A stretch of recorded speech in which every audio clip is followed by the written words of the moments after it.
wabarakatuh. Ya.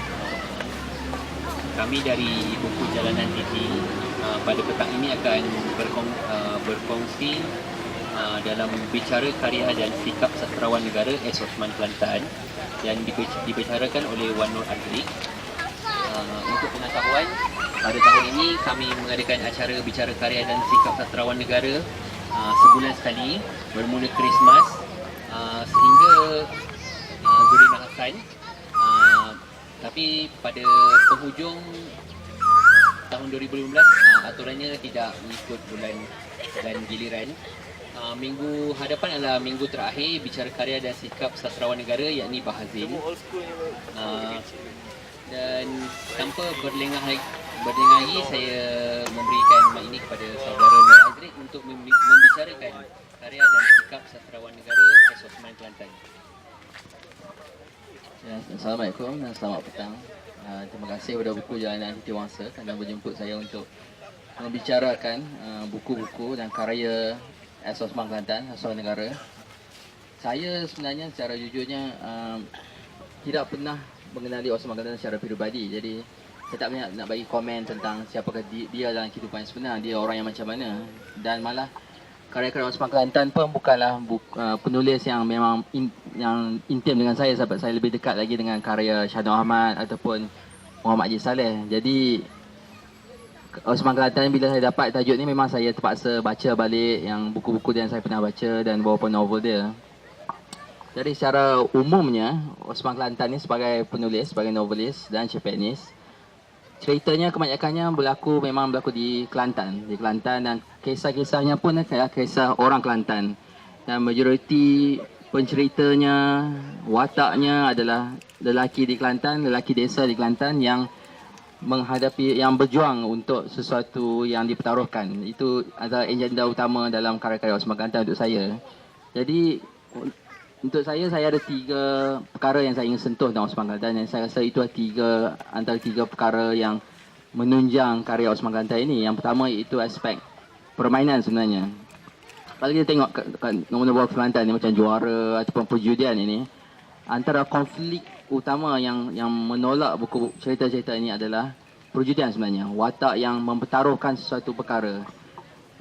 Banyak benda, contohnya mungkin dia mempertaruhkan harta, macam dalam juara dia mempertaruhkan nama keluarganya, mempertaruhkan nyawa seekor lembu, mempertaruhkan tanah dalam perjudian. Jadi dan watak-watak ini yang menggerakkan benda ni, menggerakkan dunia permainan ini adalah selalunya adalah lelaki. Macam dalam juara, watak utamanya adalah Mamat, seorang pejuang politik, asalnya seorang pejuang politik yang bersara pada politik, kemudian kerana dia gagal sebagai seorang ahli politik, memilih untuk menjadi seorang tukang lembu yang melagakan lembu di gelanggang lembu. Dan di situ latarnya di Patani. Dan di permulaan novel ini kita tengok dia, salah seorang kawan Mamat ni mati, dibunuh di masa di gelanggang lembu itu. Jadi konflik utama dia Mamat ni adalah dia ingin membalas dendam sebenarnya untuk kematian kawan dia Abang Lazim itu. Jadi untuk nak balas dendam itu, dia bersedia untuk pertaruhkan apa saja. Bersedia untuk dia tak fikir tentang anak-anak di rumah macam mana, isteri di rumah dia dah dah tak kisah benda, dia nak balas dendam saja sebenarnya. Dan selain itu, tapi perkara utama yang dia paling ingin lakukan adalah dia nak berjuang di gelanggang lembu. Dia nak bertaruh lembu dia tu yang dia bela daripada kecil tu. Dan kerana dia sebagai orang politikus tu, dia dah gagal hidup dia. Dia dah gagal. Jadi dia nak menebus kegagalan itu, dia turun ke gelanggang lembu itu. Jadi kalau dalam novel perjudian ni pula, watak dia pun lama lebih kurang sama. Nama dia Pak Mat ni. Pak Mat ni pula dia nak pertahankan tanah, cerita nak pertahankan tanah. Dia lelaki di Kelantan juga, seorang lelaki di Kelantan yang asalnya duduk di Kota Baru. Dia berkahwin dengan isteri dia, dia orang ada sawah bendang. Kemudian tiba-tiba satu hari itu kawan dia kata, oh ni ada tanah boleh buat getah, kebun getah di Tanah Merah di Kelantan. Jadi tiba-tiba dia rasa, oh boleh kan kembangkan sumber pendapatan dia. Jadi dia jual sawah isteri dia yang bukan asal milik dia pun, tapi milik isteri dia, tanpa keizinan isteri dia, tapi isteri dia rela saja. Dia orang pindah ke Tanah Merah, dia orang tebas pokok-pokok di Tanah Merah tu, buat penanaman getah di situ. Tapi antara ancaman terbesar untuk watak Pak Mat ni masa dia tengah buat kebun getah itu adalah ancaman daripada babi hutan sebenarnya. Jadi apa yang nak buat, dia perlukan tanah itu, dan sebab dia nak guna duit tanah tu untuk buat kenduri untuk diri dia juga, jadi dia dia tangkap babi hutan ni, kemudian dia dah tangkap babi hutan ni, nak makan tak boleh kan, jadi dia jual lah kat China, babi hutan tu, duit daripada babi hutan tu dia saraf family dia kan. Jadi tak lama lepas tu, duit yang dia dapat daripada saraan yang dia jual babi tu, bini dia meninggal, tinggallah dia dengan seorang anak perempuan dalam keluarga tu. Asalnya dia ada anak berapa orang, cerita ni di permulaan novel ni. Dia lahir seorang anak lelaki, meninggal, lahir anak kedua pun meninggal, jadi dia tinggal seorang je Siti Sarah itu. Kemudian di pertengahan novel ni kita dapat tahu sebenarnya tanah kebun ketah yang dia duk buat dengan susah payah tu sebenarnya tanah haram sebenarnya. Bukan tanah haram, tanah yang dia teroka secara haram, sebenarnya tanah kerajaan yang tu. Jadi berlaku konflik lah dia dengan kerajaan, sebab kerajaan datang nak ambil balik tanah tu. Jadi dia tak mau lepaskan sebab dia rasa itu dia punya tanah tu. Jadi dan dia rasa macam orang kampung nak mempergunakan dia, sebab asalnya dia orang kata dia boleh sesuka hati dia buat kebun ketah situ. Betul, tiba-tiba dia orang nak halau dia. Jadi berlakulah konflik dia dengan pemerintah pula di situ. Dan jadi kalau kita tengok Osman Ghantai, kebanyakan cerita dia itu selalu seorang lelaki yang ingin memperjuangkan sesuatu benda. Kan dia rasa macam sudut pandang Osman Ghantai adalah bahawa dalam hidup ni harus ada pihak yang baik dan pihak yang jahat, dan ada pihak yang akan menang dan pihak akan kalah. Jadi selalunya yang baik itu adalah orang yang sama ada orang yang beriman, orang yang memperjuangkan nilai Islam, dan yang pihak jahat itu yang ataupun tak mestinya kalah kan. Pihak jahat itu mungkin pihak kerajaan, mungkin orang yang materialistik kan. Ni yang zaman-zaman awal dia lah, bila pergi zaman kemudian ni macam orang Kota Baru, di ruang perjalanan ataupun Nagore Astana tu, dia dah mula main dengan isu sains dan teknologi. Macam contoh novel Ruang Perjalanan ni, novel dia yang agak eksperimental. Novel ni memang perbualan antara dua orang watak saja. Dia punya latar pun dunia yang agak futuristik, Malaysia di masa depan. Dia punya pencerita utamanya seorang lelaki tua yang macam terperangkap di sebuah kondominium 100 berapa tingkat dah. Dia tinggal seorang di situ, anak dia kerja, cucu pun jangan ada rumah, menantu pun jangan ada rumah. Dan konflik dia adalah dia macam lelaki yang pada zaman di desa, yang seorang mantan pensyarah sastra yang percaya pada nilai agama, dan dia hidup dalam suasana masyarakat yang dah mengutamakan sains dan teknologi je. Dan semua orang bergantung pada komputer, rumah dia pun ada robot, anak dia yang cerita tu seorang yang engineer, mewakili Malaysia di PBB. Dan sepanjang novel ni adalah perdebatan si ayah tu dengan si anak tu. Anak tu menolaklah agama, dia menolak agama, dia menolak nilai tradisional, dia nak bebas saja, tak mau ada undang-undang ataupun etika masyarakat yang mengongkong dia. Macam si ayah ni masih percaya pada prinsip-prinsip tu. Jadi memang sepanjang novel ni memang berdebat siapa yang lebih betul, dan akhirnya sebenarnya novel ni yang jadi orang tengah novel ni sebenarnya adalah watak cucu tu. Cucu tu asalnya lebih kepada pro pada ayah dia. Dia rasa macam perlu ada pendidikan yang lebih bebas, tak perlu terkongkong pada nilai tradisional. Tapi perlahan-lahan ayah yang si Datuk ni mula cerita lah tentang cerita Nabi Muhammad, cerita mitos-mitos Melayu, dan jadi perlahan-lahan dia pengaruh cucu tu lah yang sokong Datuk tu, daripada diorang lawan ayah tu. Ayah tu yang liberal tu. Kan. Dan dia ada ada isu lain juga, isu tentang konsep negara Islam lah ni. Dan sebab cerita ni watak Datuk tu kemudian, sebabkan dia orang tua, orang mantan pensyarah, ada sekumpulan budak-budak pelajar yang universiti ni panggil dia bagi ceramah. Jadi dia mula berceramah tentang negara Islam, masyarakat Madani. Kemudian ada satu novel yang dia buat selepas novel ni, sebelum Orang Kota Baru. Tajuk dia Nagore Astana. Nagore Astana ni yang unik tentang Nagore Astana ni adalah sejumlah cerpen yang dikumpulkan menjadi sebuah novel. Dan waktu dia buat tu, kalau tak salah itu adalah novel Malaysia yang pertama yang guna bentuk itu. Maksudnya beberapa cerpen yang dikumpulkan jadi sebuah novel. Dia buat benda tu sebelum Naratif Ogon Shoto lagi. Jadi dalam Nagore Astana sebenarnya kritikan terhadap pemerintah Mahathir pada zaman tu. Dia keluar memang waktu zaman tu.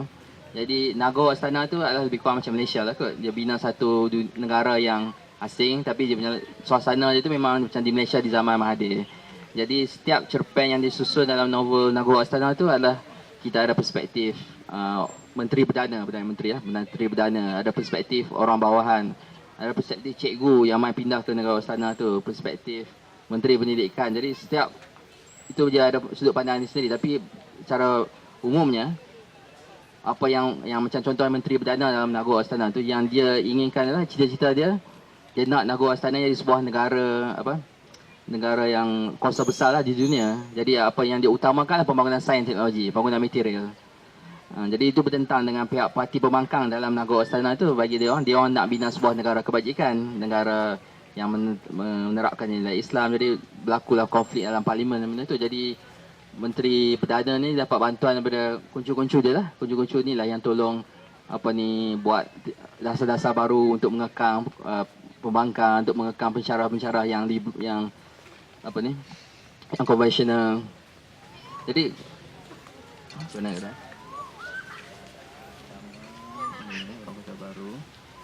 Jadi bentuk yang dia guna dalam Nagore Astana tu, kemudian dia guna sekali lagi dalam Orang Kota Baru sebenarnya. Ini mula saya tak perasan, betul saya tengok betul-betul. Kemudian saya baca wawancara, pasal sebenarnya Orang Kota Baru ni pun sebenarnya sejumlah cerpen tentang Kota Baru yang dikumpulkan untuk menjadi sebuah novel. Jadi Orang Kota Baru ni sebenarnya memang tak ada plot, tak ada cerita utama. Dia memang melihat Kota Baru pada banyak perspektif. Ada satu bab tu memang tentang cerita tentang orang-orang yang berniaga di pasar besar Kota Baru. Jadi kita ada cerita tentang orang yang tukar emas di pasar besar tu. Kita ada perspektif orang yang main dam di pasar tu. Dan kemudian kita ada bab tentang golongan Samsing di Kota Baru. Ini antara bahagian yang saya paling suka daripada novel ni. Cerita bahagian tentang orang Samsing Kota Baru tu memang detail dan memang intens. Kita rasa memang dia orang tengah bergaduh dalam novel ni. Kan? Kemudian kita ada bab tentang orang ulama di Kota Baru, sebab Kota Baru memang banyak pondok dan banyak golongan ulama. Jadi ada perspektif pada golongan ulama dalam buku ni. Tapi novel ni memang tak ada hero. Ada juga beberapa watak yang diulang 2-3 kali. Tapi secara umumnya novel ni memang tak ada hero, memang tak ada cerita utama. Jadi sebenarnya nak baca kat mana-mana tu boleh. Nak baca kat belakang dulu boleh, nak baca kat depan dulu boleh. Sebab dia memang melihat Kota Baru dari banyak perspektif. Tapi secara umumnya buku karya Osman Kelantan ni macam saya kata tadi, benda nombor satu adalah dia membina permainan. Iaitu dia benda yang menolak konflik utama watak-watak dia adalah perjudian. Dia orang mempertaruhkan nyawa keluarga, mempertaruhkan tanah kan. Dan dalam perkara yang kedua pula harus ada pemenang sebenarnya dalam dunia Osman Kelantan ni. Kalau juara ada pihak baik dan pihak jahat. Di pihak yang baik dia meletakkan watak Mamat tu lah yang kematian kawan dia, Abang Lazim tu, kepada musuh dia. Sebab dalam novel ni ada satu babak tu, 2 ekor lembu berlawan di gelanggang. Satu lembu tu milik Mamat, tim dia. Dan satu tim yang sebelah sana lah, tim Pak Isa. So babak yang dia menceritakan dia orang belaga lembu tu memang best. Memang sangat detail, memang sangat intense part tu. Dan akhirnya menang belah tim Mamat ni lah. Tim Mamat ni yang menang. Tapi selepas perlawanan lembu tu, ada orang bunuh kawan dia. Dia tembak senyap-senyap. Jadi dia rasa dendam dengan benda tu. Jadi dia dengan beberapa kawan ni yang cuba nak cari Pak Isa dia. Pak Isa dia di mana.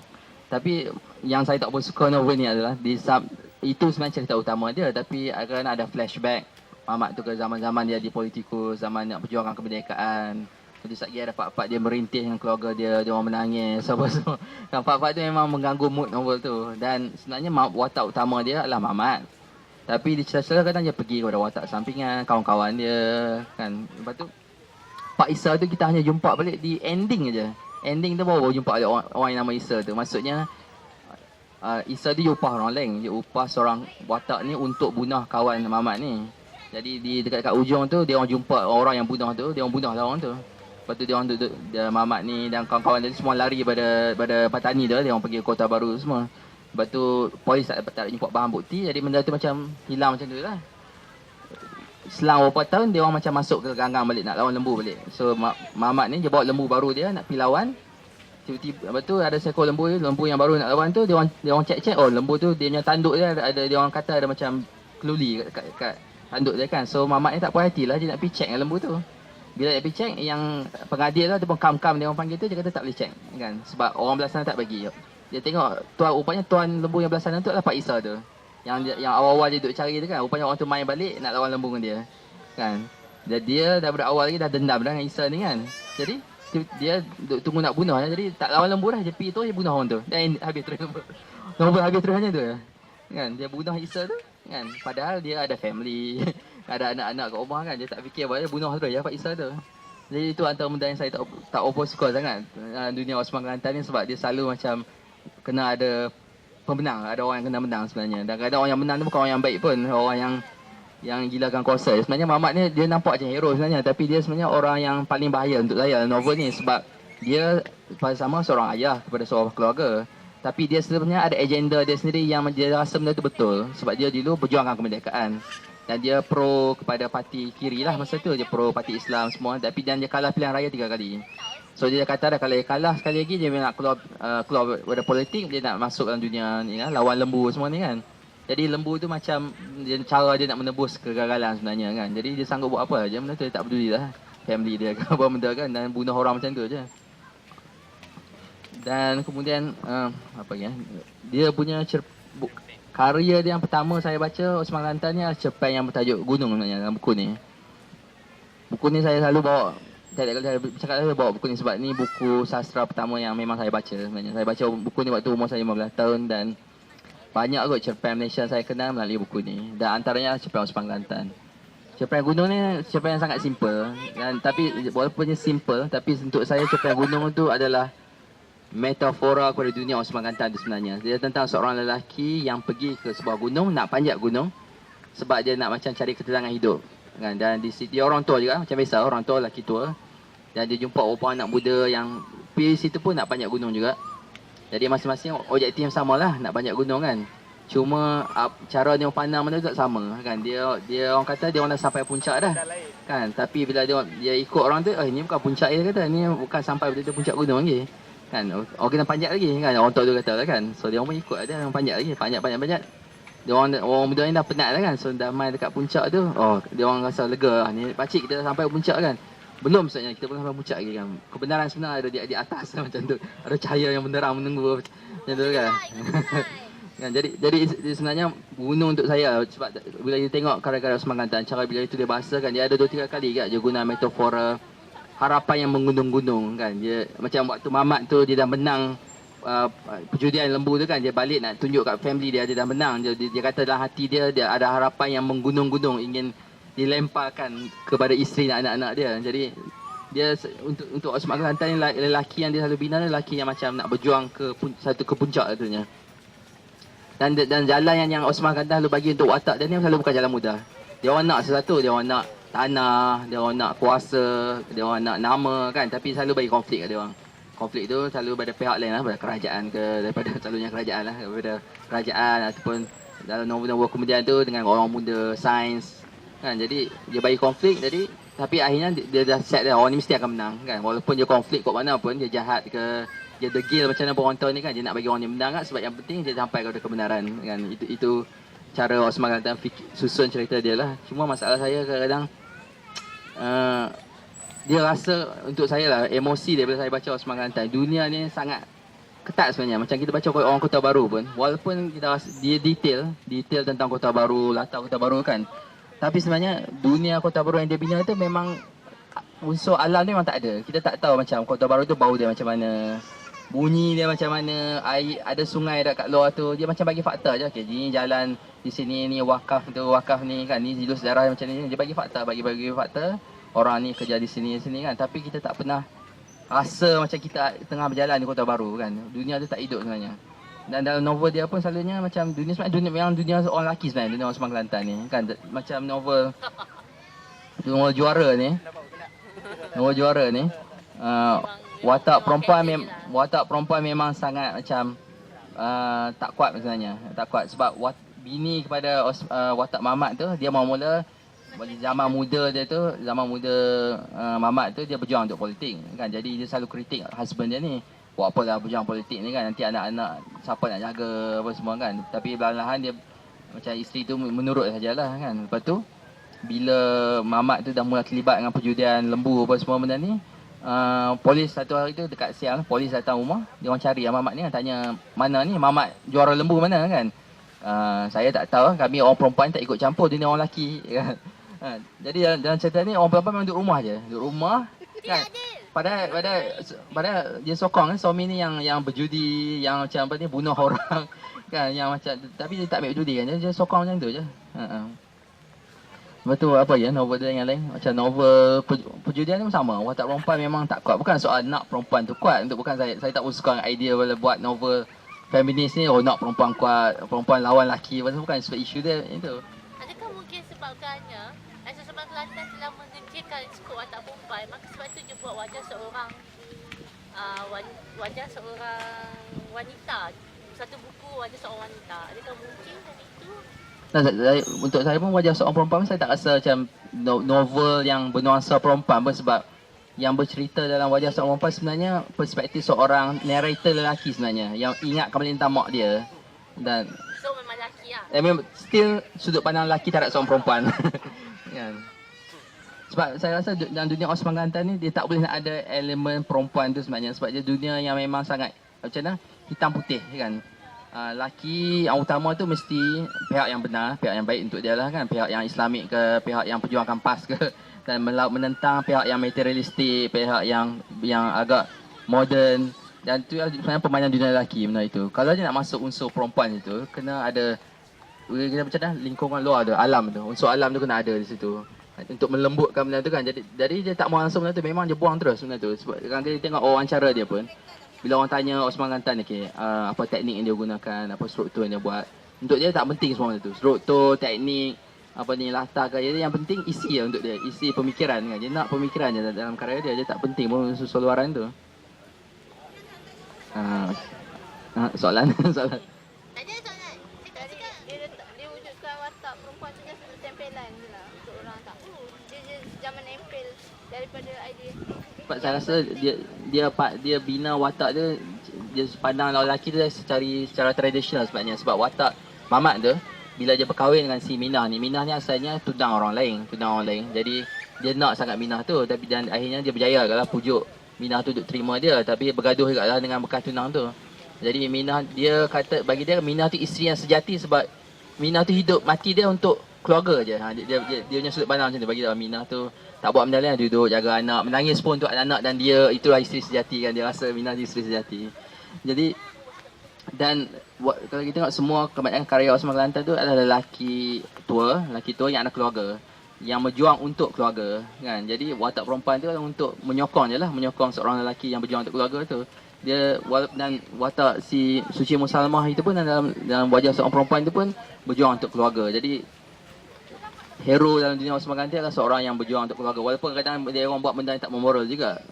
Macam contoh watak dalam perjudian ni, watak Pak Mat ni, dia kononnya dia berjuang untuk keluarga dia, tapi kadang dia buat benda yang salah juga. Macam dia jual daging babi. Dia jual daging babi tu dia bagi family dia makan kan. Dan akhirnya isteri dia meninggal tak lama lepas tu kan. Jadi tinggal dia untuk jaga anak perempuan dia. Tu pun dia gagal juga sebab ada satu babak tu dia duduk tengah tebas berluka tu, duduk jaga kebun getah tu, dia nampak kijang lalu. Dia kata kijang dara lalu, dia nampak kijang dara tu kan. Dia tiba-tiba rasa nak tangkap kijang ni kan. Dia pergi tangkap kijang tu. Dia balik main, dia tengok anak perempuan dekat rumah yang tengah tinggal dia kena rogol dengan ada seorang lelaki yang dekat kampung tu. Kan, jadi secara simboliknya sebabkan dia serakah sangat kan nak mengejar kemewahan apa semua benda ni kan. Dia pergi cari benda tu sampai anak dia pun tertinggal, anak dia kena rogol macam tu. Soalan. Ya. Tapi dalam wajah seorang wanita, bukankah dia tunjuk kekaguman dia pada seorang ibu perempuan, kekuatan macam mana membina keluarga bila tak ada lelaki di sampingnya, walaupun naratif dia daripada perspektif lelaki, tapi bukankah novel Dembai dengan kekuatan perempuan? Sebab saya rasa macam konflik ataupun sebab saya tak suka idea yang macam watak tu harus menderita dulu untuk mendapat kebenaran tu. Sebab walaupun perempuan pun dalam sisi Musamah pun sangat menderita untuk macam nak dapat kebahagiaan itu. Dia hilang suami 3 kali lah. 3 kali suami mati. 3 kali suami mati. Dia menderita pun bahagia. Semua novel besar-besar, dia kena ada dia punya penderitaan yang berakhir dengan ni apa semua. Dia tak boleh, kalau tidak jadi mendata, dia kena turun naik kehidupan tu. Sebesar-besar derita, sebesar-besar orang kata musibah, lagilah benda tu akan berkembang jadi akhirnya apa semua. Dia ada kontras dengan konflik dia. Saya okey, tak ada masalah dengan benda tu. Soal derita, cuma saya mengharapkan untuk dalam dunia Osman Kelantan, sebab Osman Kelantan ni dia sebabkan dia tak suka bina latar dan plot ni, dia banyak buat monolog, dia masuk dalam fikiran watak dia. Cuma bila tiap kali dia masuk fikiran watak tu, dia macam banyak drama. Macam watak dia kan banyak lelaki yang orang tua, sakit fizikal, terpaksa berdepan banyak kan. Jadi bila dia masuk tu, dia orang macam banyak rintihan macam dia tengah masalah ni kan. Macam mana aku nak buat ni kan. Aku sekarang akan kalah kan. Tapi tidak mungkin. Tidak. Oh, banyak tak ada seru menjerit-jerit hati tu cukup banyak novel dia kan. Hampir semua watak dia menjerit hati kan. Jadi saya mengharapkan bila kita masuk dalam fikiran seorang watak tu, adakah dalam minda seorang watak tu hanya menjerit-jerit tentang benar, baik, apa semua itu. Tak apa, I know je. Adakah sebenarnya seorang lelaki memang menjerit-jerit dalam fikiran dia? Adakah sebab itulah dunia seorang lelaki? Question. Jawab. Mana? Siapa lagi?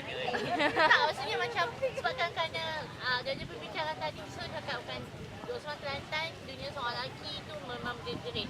Tapi kalau kita lihat daripada dia datang dia sebagai seorang penulis yang memang bahasa Kelantan, walaupun kebanyakan besarnya tu dia di Pulau Pinang lah. Tapi kebanyakan dia memang sebab dia mengambil nama Kelantan kan. Dan dan kita lihat pun demografi dan juga orang Kelantan yang macam perempuan, dia berusaha bekerja sebagainya, tapi lelaki macam less bekerja, tidak dilihat sebagai orang yang bekerja. Adakah kata itu seorang Osman Kelantan, seorang lelaki Kelantan menjerit dalam fikirannya lalu disalurkan ke dalam novel? Saya jerit depan je, saya orang Kelantan pun jerit depan je. So this is the question. Dan untuk saya dia jadi macam tu sebab dia nampak hidupnya hitam putih je. Antara kau sama ada kau BN ataupun kau PAS, sama ada kau Islami ataupun kau saintifik kan, kau moden ataupun kau agama, macam tu kan. Jadi dia konflik soal nak betul atau tak betul je macam tu. Dia sebab saya mengharapkan kalau watak dia perspektif, contohnya dia cerita tentang Kota Baru tu, takkan adakah benda yang fikiran harian ni macam mana kan, benda yang dia buat dia tak hari di rumah, watak-watak dia buat apa di rumah, dia orang keluar dia orang apa yang dia orang nampak, adakah emosi dia orang tu dan fikiran dia orang tu hanya tentang nak menang kalah, nak berjudi tak berjudi kan. Jadi rasa terbatas benda tu sebab saya selalu compare dia dengan Shana Ahmad. Sebenarnya Shana Ahmad pun monolog, sangat banyak monolog kan, dan konflik dalam dunia Shana Ahmad selalunya antara watak tu dengan alam tu juga. Alam tu sendiri tak langsung berkonflik dengan tubuh manusia tu. Dalam dunia Osman Kelantan ni kita dengar konflik dengan diri sendiri ya. Dia tak peduli ya kat liling apa yang berlaku. Benda itu.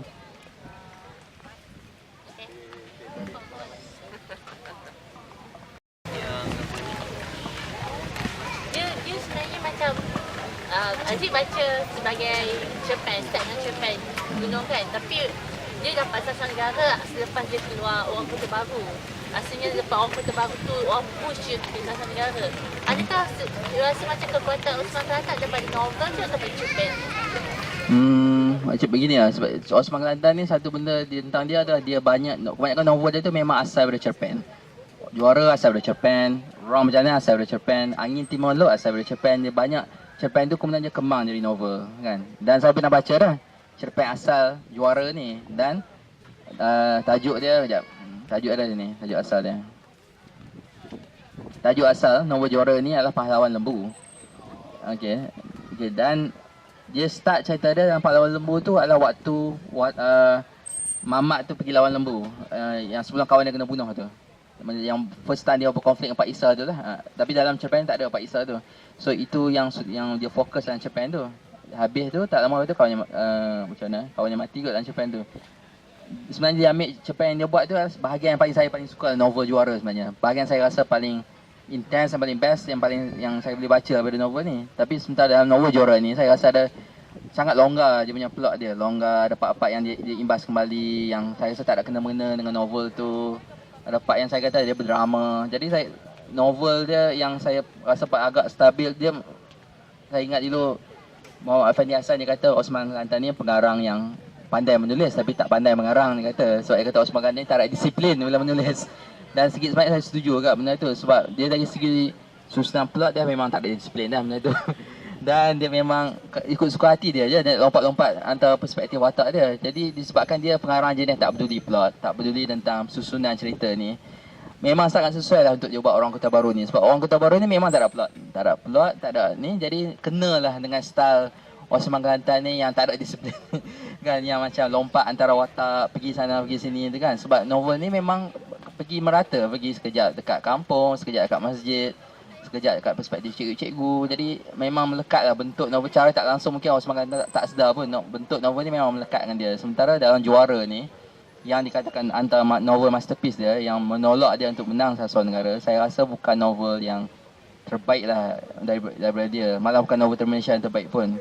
Kecuali babak yang Pergaduhan Lembu tu. Itu saya rasa yang memang kuat novel ni. Bahagian lain saya rasa memang longgar. Novel awal dia saya kata, novel macam perjudian ni memang teruk lah novel ni. Kan, dia bila yang kemudian dia bila dah main novel kemudian macam Ruang Perjalanan ni, dia konflik dia dah lebih kepada tentang golongan tua dengan golongan muda. Macam persamaan Ruang Perjalanan ni dengan Nagor Astana, isu tu lah, isu golongan generasi lama dengan generasi baru. Sebab masa tu zaman Mahathir yang sangat mementingkan pembangunan teknologi, sains. Jadi antara benda yang dia kritik dalam ni dan dalam Nagor Astana adalah contohnya MSU. Dia kritik masyarakat sekarang ni dah banyak guna internet, bergantung pada komputer, kan, penggelonan yang tak menentu arah. Dia kritik gejala bosia pada zaman tu. Jadi watak orang tua dan cerita dia zaman tu memang konflik dengan orang muda, kan. Cuma dia sebenarnya ada satu novel lagi. Dia dah tulis novel tu, dah siap tapi sampai sekarang tak pernah terbit tau cerita tu. Saya tahu. Saya ingat lagi masa saya masuk FPR 2006, dia menceritakan yang dia tengah terima kasih. Saya sempat berbual dengan beliau. Kata tengah buat satu, dia dapat inspirasi tu daripada kisah benar. Dia naik kereta api. Dalam dia naik kereta api tu, dia nampak ada seorang lelaki tengah ada purse, ada wallet tau. Jadi wallet tu sebiji macam wallet dia. Jadi dia tengok wallet kat dia tak ada. Jadi dia rasa lelaki tu mencuri wallet dia. Dia pergi kat lelaki tu, dia kata, kau ambil wallet aku. So dia ambil wallet tu, lelaki tu kata, tak, tu wallet saya abang, tu wallet saya. Dia kata, tak, ni wallet aku. Lepas tu dia turun daripada kereta api tu.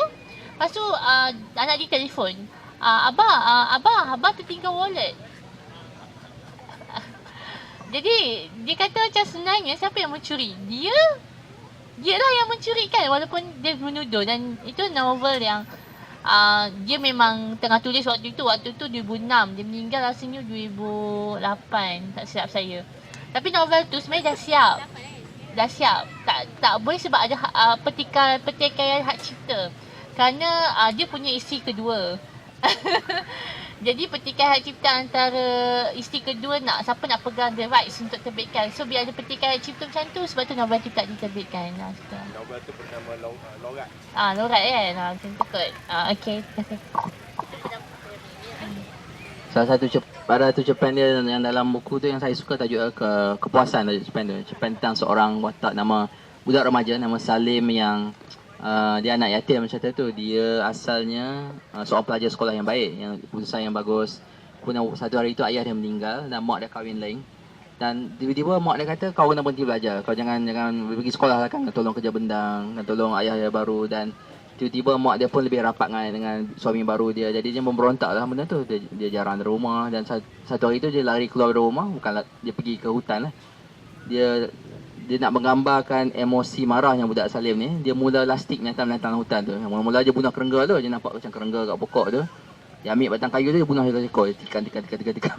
Kan? Lepas tu dia ambil macam lastik tu, dia nampak ada burung kan. Dia lastik burung dia jatuh, dia pijak kepala bagi pecah. Kan? Lama dekat dia buat benda tu kan. Dia buat benda tu, lepas tu dia pergi mencuri lah. Lepas tu orang kampung nak tangkap dia kan. Dia orang macam nak hukum dia lah kan. Lepas tu kebetulan masa tu yang nampak tu seorang penghulu Adam tu nampak benda tu dan dia kenal watak Salim ni, dia kenal ayah arwah tu sebab ayah Salim ni dulu orang alim. Jadi dia rasa macam takkanlah anak dia jadi sampai macam ni, jadi macam nak tolonglah watak Salim ni. Dia kata tak boleh lepaskan dia, jangan bagi tahu kat mak ayah dia kan.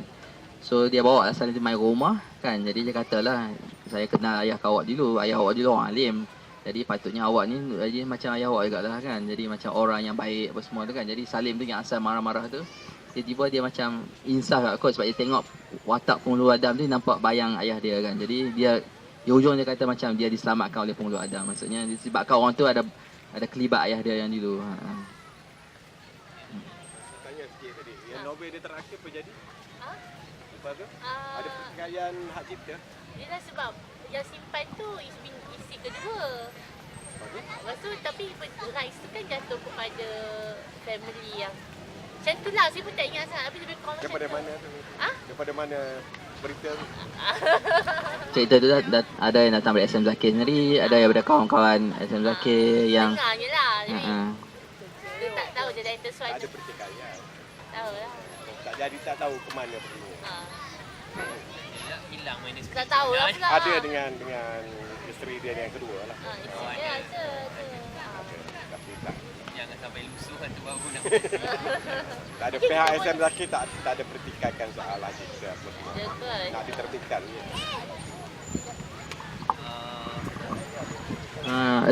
As Pengantin juga waktu, tapi dia lewat lah, dia start jadi kolumnis kat Dewan Sastra tahun 2000 berapa 2000. Sekejap je dia punya kolum masa tu Kalam Pena kan. Jadi dia banyak bincang tentang sastra tradisi, tentang penulisan, keperangan, tapi sangat sekejap masa tu di Dewan Sastra. Jadi, dan saya sempat baca beberapa buah itu. Dia juga ada tulis buat kajian banyak. Satu yang saya suka tu tentang sejarah novel di Malaysia. Itu memang saya rasa antara buku kajian novel yang agak komprehensif sebab dia cover daripada zaman novel yang terawal, novel hikayat yang terawal, hikayat Farid Hanum sampai ke tahun 80-an. Dan dia memang tengok setiap dekad tahun 30-an berapa buah novel terbit, siapa yang terbit masa tu, apa novel yang paling utama pada masa tu. Kemudian dia pergi ke zaman 40-an, 50-an sampai ke 80-an. Jadi waktu tu saya rasa itu buku yang memang rujukan utama untuk melihat sejarah novel. Dan lepas tu rasa sekarang tak pernah ada dah buku rujukan tentang sejarah novel. Yang lain tak kata sejarah puisi ke ataupun sejarah cerpen. Pernah ada sekali ingat yang masa zaman Osman Putih, jadi selenggara ada sejarah puisi, sejarah kritikan. Yang Osman Putih je buat sejarah cerpen di Malaysia daripada tahun 30-an sampai ke tahun 80-an. Ingat saya sama satu projek bersama ke, projek untuk novel, cerpen dan esei masa tu. Untuk sejarah dia orang macam perkenalan ringkas saja tahun dekad 70-an, siapa yang terbit karya, apa novel yang paling menonjol zaman tu. Dia tak detail pun, tapi pentinglah untuk kita tahu macam bila saya baca buku Osman Kelantan tu, macam ada setengah nama tu saya tak pernah dengar pun. Macam ni tahun 30-an ada seorang pengarang tu kata namanya Ahmad Lutfi, katakan pengarang yang paling prolific di zaman tu kan. Dan saya satu buku dia tak pernah baca dan tak pernah nampak pun buku dia. Dan ada setengah pengarang macam Hamzah Hussein contohnya kan, yang bergaduh dengan Asai Moploh dulu tu.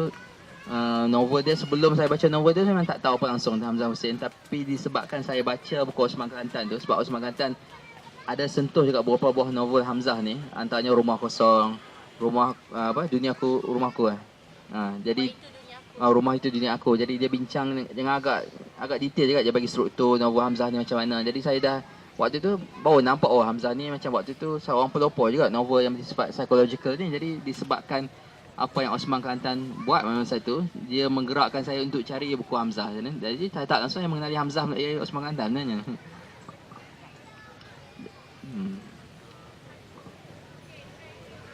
Maksudnya Osman Kelantan ni Kuat sikit. Kuat sikit.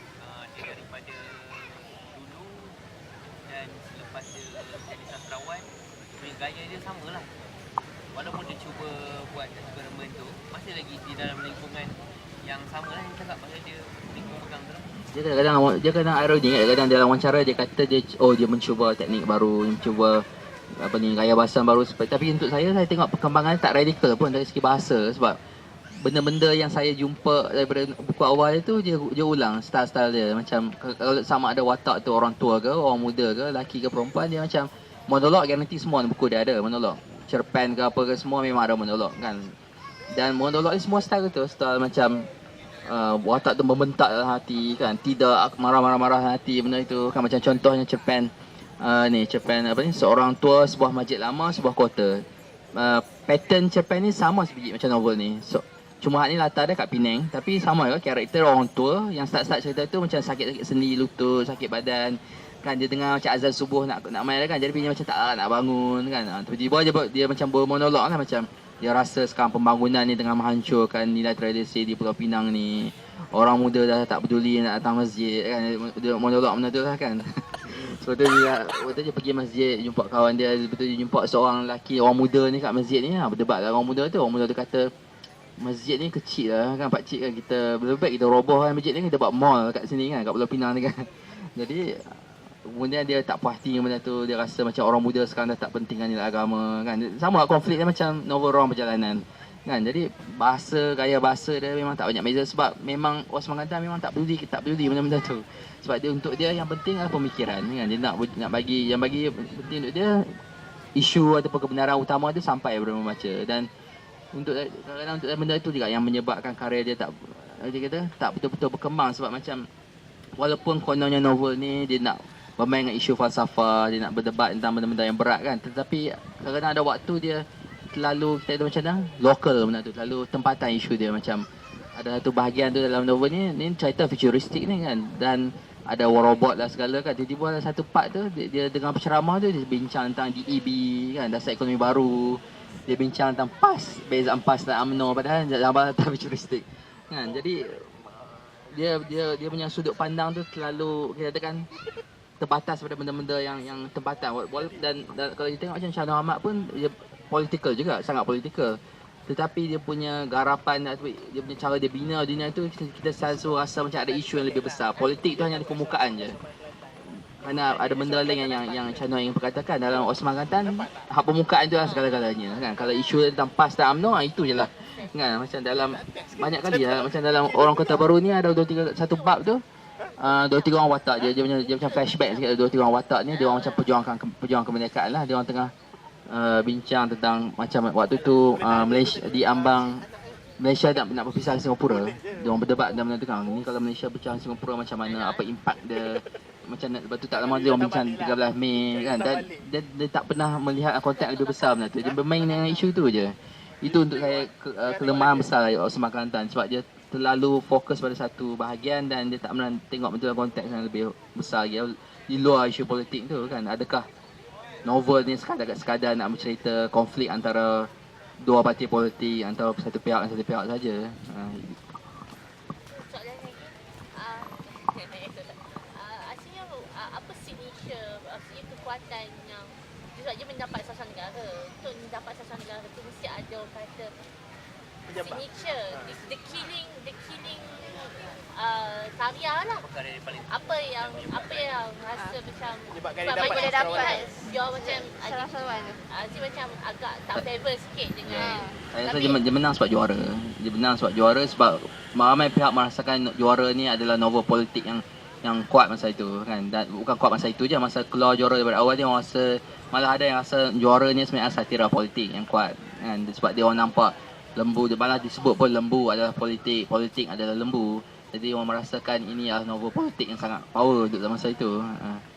Dan satu ni sebab Orang Kota Baru juga kot saya rasa, sebab waktu Orang Kota Baru keluar ni novel yang sangat detail tentang Kota Baru, yang mengangkat nilai budaya Kota Baru kan. Saya rasa mungkin di antara itu saya, tapi main sekali kita semua kenal Osman Ghantam melalui novel ni lah, juara kan. Kita tak ingat pun novel dia, buku-buku dia yang lain sangat. Inilah yang kita trademark Osman Ghantam kot rasanya. Macam kita ingat Shah Nur dengan Raja Osman Jalan, kita ingat Osman Ghantam dengan juara lah. Dan apatah lagi lepas dia orang buat filem ada buku ni kan. Filem ni saya tak ingat, tengok sikit-sikit lah dulu. Jadi tak lihat komen kan, mana lebih best filem ke novel kan. Cuma saya ni semua pendapat yang memang tak favor pada dia lah. Cuma cara peribadi saya rasa dia belum cukup kuat sebenarnya untuk terima Dewan Sasuan Negara untuk saya. Sebab saya rasa tak boleh untuk kita menyandar hanya bersatu karya saja untuk angkat seorang tu bagi Sasuan Negara kan. Sebab dia harus the whole career lah, the whole daripada mula dia, apa yang dia selain sumbangan pemikiran, apa sumbangan dia sebagai seorang novelis kepada perkembangan novel sendiri kan. Sumbangan dia, kalau tak novel pun kembangan pada cerpen, apa yang dia ubah kan, cara kita menulis cerpen, cara kita berfikir dalam sebuah novel. Untuk saya, bila saya baca Osman Ghantam, saya tak belajar apa benda baru tentang penulisan novel sebenarnya, ataupun tentang nak membaca sebuah novel sebenarnya. Sebab kalau nak cakap monolog, baik saya baca Shah Nur Ahmad lebih cekap dia buat monolog kan. Nak kata latar memang out dah, baik Samad Said memang jauh lebih cekap bina latar dan watak-watak pelbagai ni. Sebab Samad Said kalau dia bina novel memang dia beri sudut pandang yang lebih objektif, sebab dia dah biasa sebagai seorang wartawan. Dunia dia tu kita jarang nampak di mana Samad Said sebenarnya dalam dunia dia. Kalau kita baca Sarina ke Hujan Pagi, ataupun kita jarang boleh mengenal pasti di manakah Samad Said sebenarnya. Sebab setiap watak tu memang boleh hidup sebenarnya. Yang menari joget ke, yang jual ABC ke, yang bawa lori ke, setiap watak tu ada dialog yang memang kita rasa memang hidup lah. Memang dia orang boleh bercakap, memang macam tu dia orang bercakap kan. Dalam Osman Ghantam, kita memang terperangkap satu, selalunya memang kita akan terperangkap satu otak je, satu minda kan. Seorang lelaki tua yang duduk di kampung yang berkonflik dengan diri dia, dengan tubuh badan dia, dan ada masalah isu politik ataupun isu isu tanah, isu kuasa. Itu kelemahan saya lah untuk Osman Kelantan.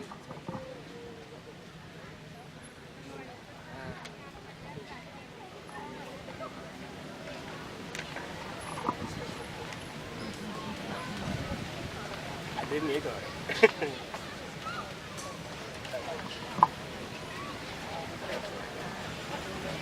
Dah buat banyak. Baru dah. Dah lebih dah pun. Okey. Okey, kalau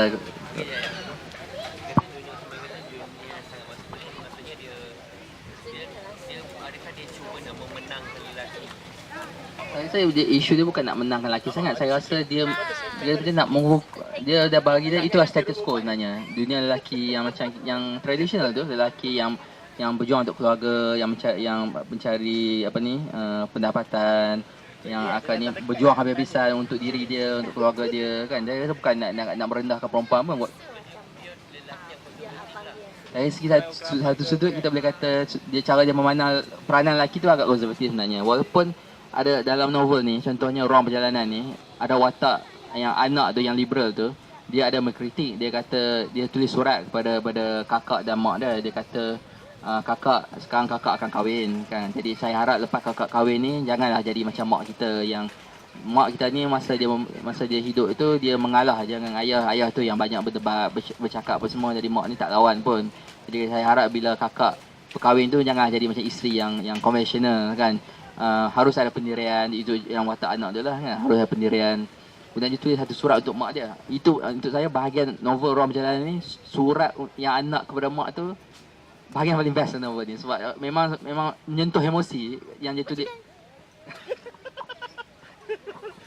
Saya nak tahu juga apa yang menyentuh emosi Wana Azri. Dia baca penuh emosi ke? Oh, mesti lah. Ibu. Saya selalu memimpikan wajah ibu yang tenang, damai dan sabar. Ibu membayangkan saya kepada sebuah permukaan tasik di waktu bulan mengambang dengan riak-riak airnya yang ditampan oleh hembusan angin malam yang sejuk. Bayangan bulan yang berpecah-pecah di permukaan itu adalah kepingan-kepingan hati ibu yang selalu dirobek-robekkan oleh Abah. Sebanyak mana kepingan itu dirobekkan, hati ibu tetap akan tenang kembali. Hati ibu akan kembali menjadi damai dan sejahtera. Permukaan tasik itu tetap indah, tetap damai, tetap membawa ketenangan kepada sesiapa juga yang menikmatinya. Itulah ibuku yang telah memberi ketenangan kepada anak-anak ibu, terutama saya sendiri. Saya selalu memimpikan ibu untuk menelan pengalaman yang pahit tetapi sabar.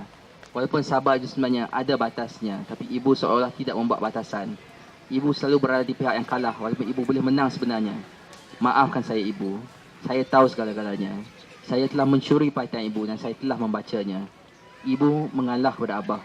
Ibu sudah tidak sanggup untuk melahirkan anak ketiga. 2 anak bagi ibu sudah cukup. Tapi Abah mahu seorang anak lelaki.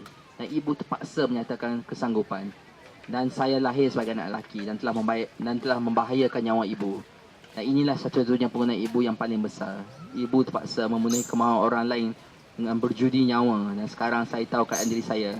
Dilahirkan bukan dengan kesukaan ibu. Jadi dia panjang agak benda ni. Tapi itu bahagian yang paling puitis pun dalam keseluruhan novel yang tebal ni.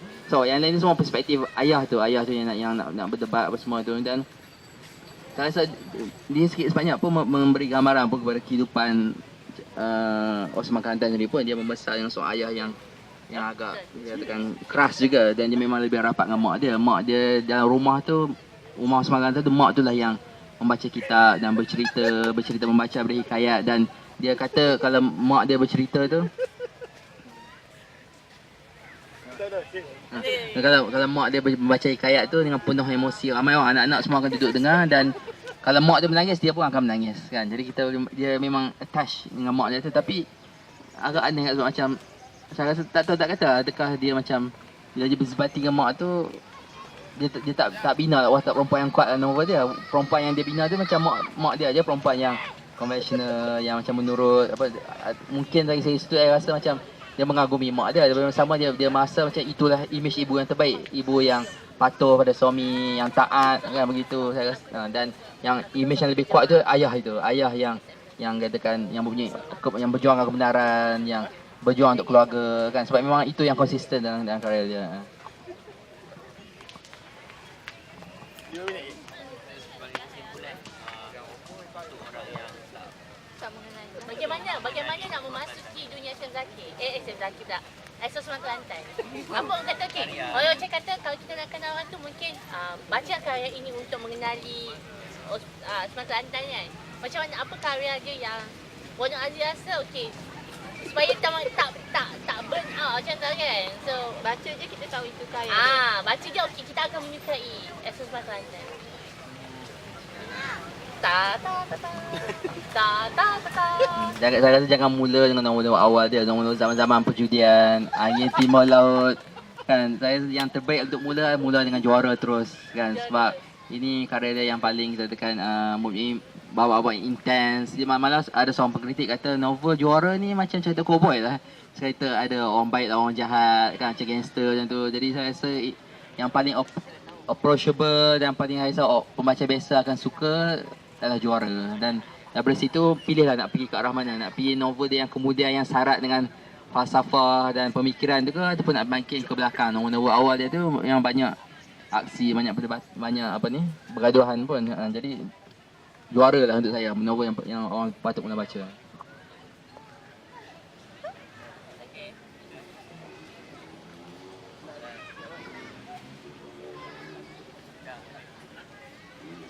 Itu saja kot yang saya nak boleh bagi pendapat tentang Osman Kelantan kan. Tapi banyak belajar sejarah novel daripada Osman Kelantan kan.